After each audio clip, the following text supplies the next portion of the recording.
Hello everyone. So in last lecture we were talking about the examples of loops.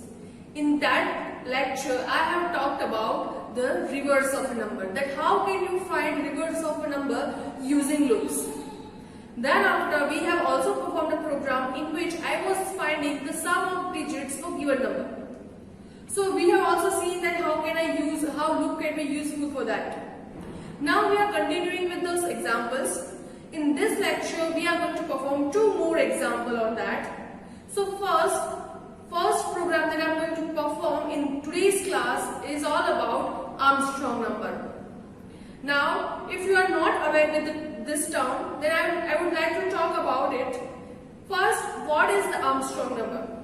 A number is said to be Armstrong number if sum of the cubes of its digit is equal to the number itself. Say 1 is having only single digit, that is 1. Cube of 1 is also 1, so 1 is called Armstrong number. Say a number 153. The sum of cubes of 1 plus 5 cube plus 3 cube is also 153. So 153 is called Armstrong number. But say if I take a number 2, then it is having only single digit, that is 2. Cube of 2 is 8. So 8 is not equal to 2. So 2 is not an Armstrong number. Now if you are not getting this point, then first let me open my IDE and perform a program, and then we will check whether we are getting that or not. So for that, first I would like to open a new project. Inside that I will write include stdio.h, which is very common for all programs, int main. Then after I am just writing return 0. Now what I am going to take? I have to ask user to enter a number so that I can check it, right? So for that I am taking num and I am saying enter a number to check. So whether the number is Armstrong number or not, I want to check that, and that's why I am asking user to enter that. For user being able to enter a number, I should write scanf, and inside that I am writing this. So now user is able to enter a number, right? Now what I am going to do? See, I am not directly writing the logic, and if you just understand the logic, then try to implement it first. Then you go through the next remaining part of this video, right? Because I don't want you to just mug up the code.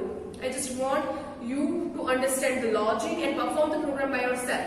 So from now, if you just understand the logic of Armstrong number, then you can directly go and perform the program. Now I can just make your task easy by adding comment Armstrong number. And the logic is, say 153, I want to check if 153 is Armstrong number or not, then 1 cube plus 5 cube plus 3 cube equal to 153 also.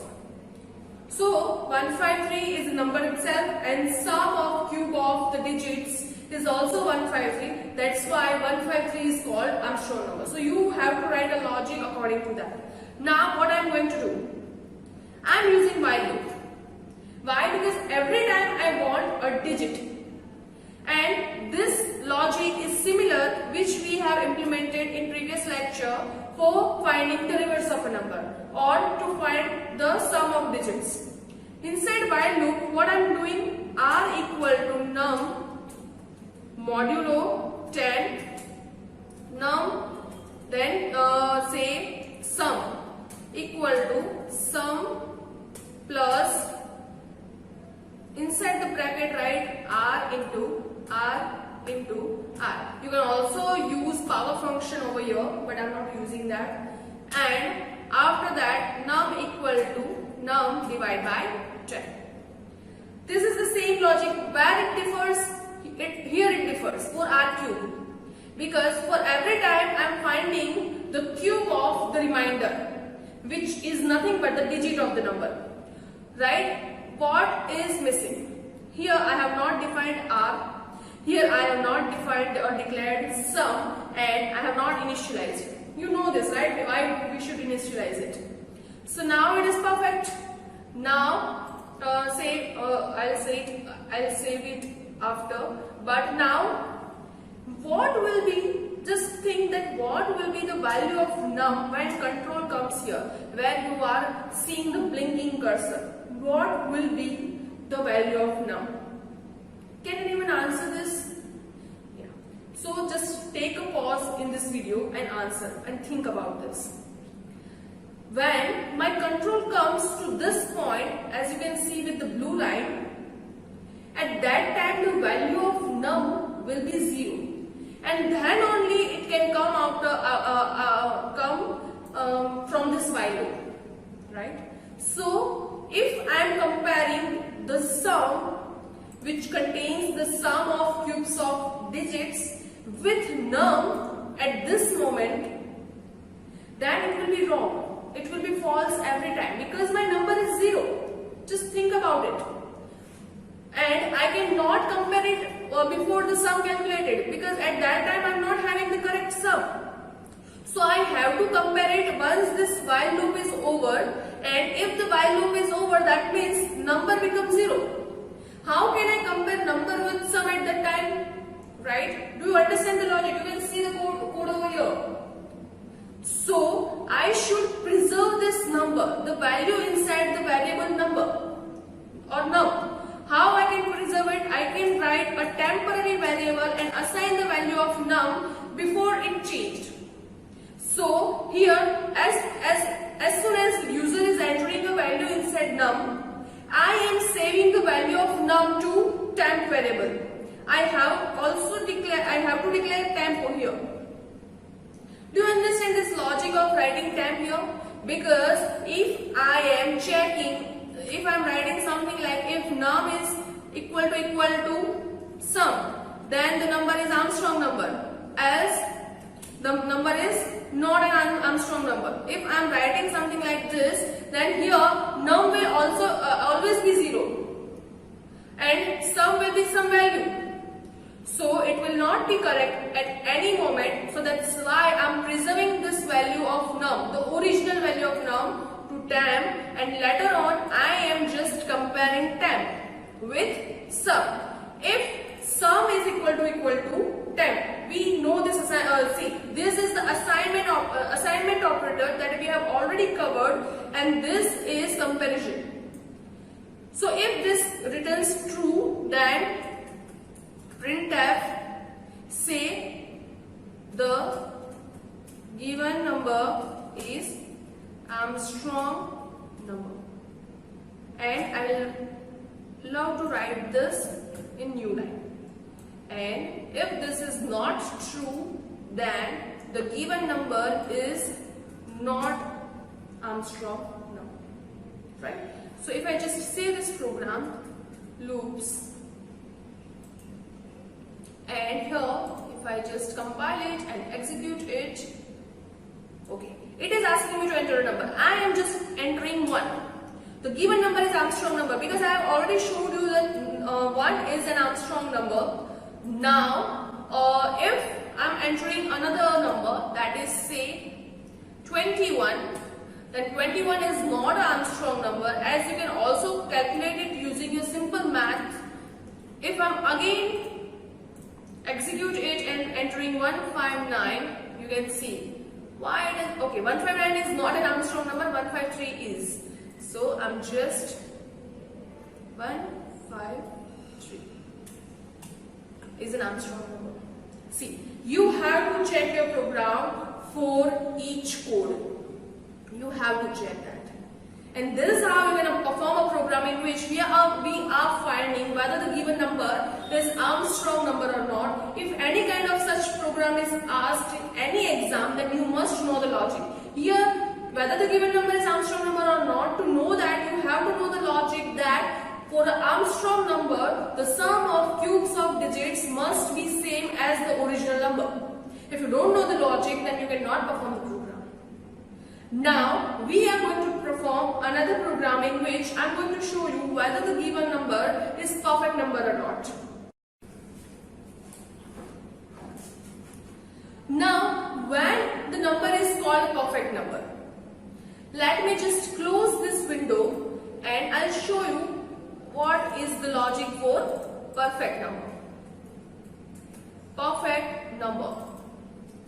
Now, if the sum of digits of a given number is similar, if the sum of digits of a given number is similar with the multiplication of digits.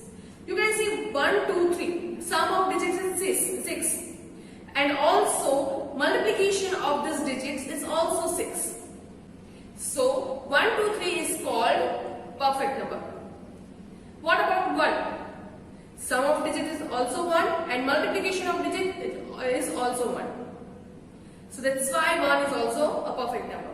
Now what will be the change in this code? See, if you know the logic of reverse of a number, then you can perform all of this program by yourself. You don't need to go through the solution. You can perform it by yourself if you understand the logic. But if you not have understand this, then you will not be able to write it. So here we will check whether I need this step or not. What else I needed? I need month. Right? Because I want to find the multiplication as well as sum. So here after sum I am just removing all of this, and here mul equal to mul into say r. This is how I can get multiplication of digits. But what will be the problem here? You can see what will be the problem.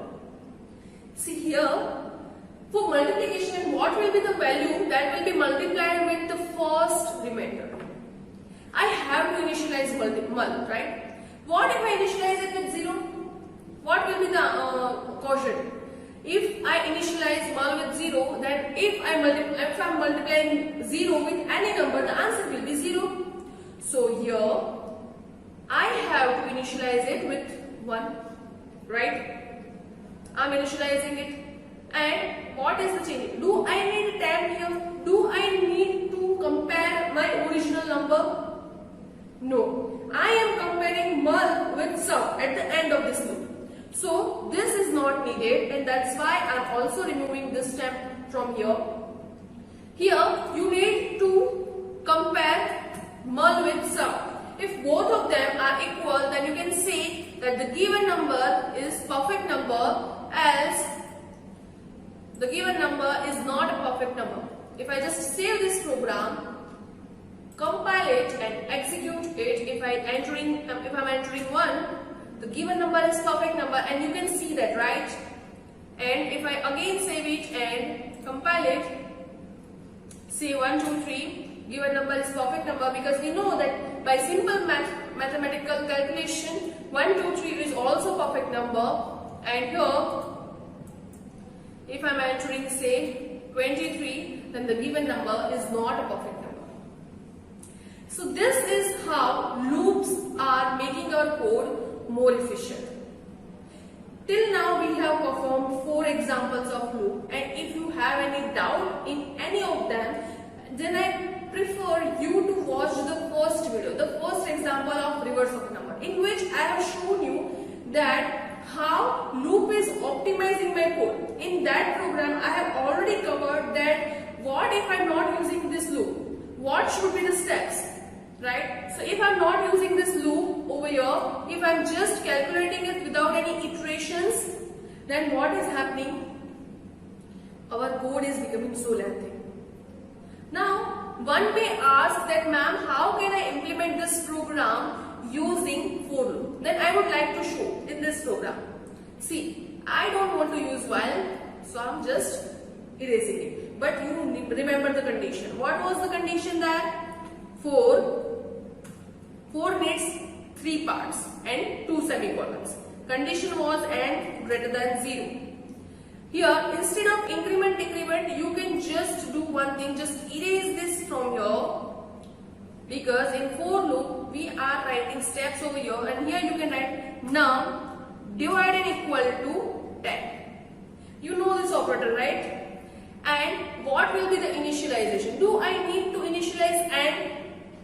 Here and is the loop variable. Do I need to initialize it? No, because and is already entered by user. So you can just place a space over here. You can just skip this or ignore this.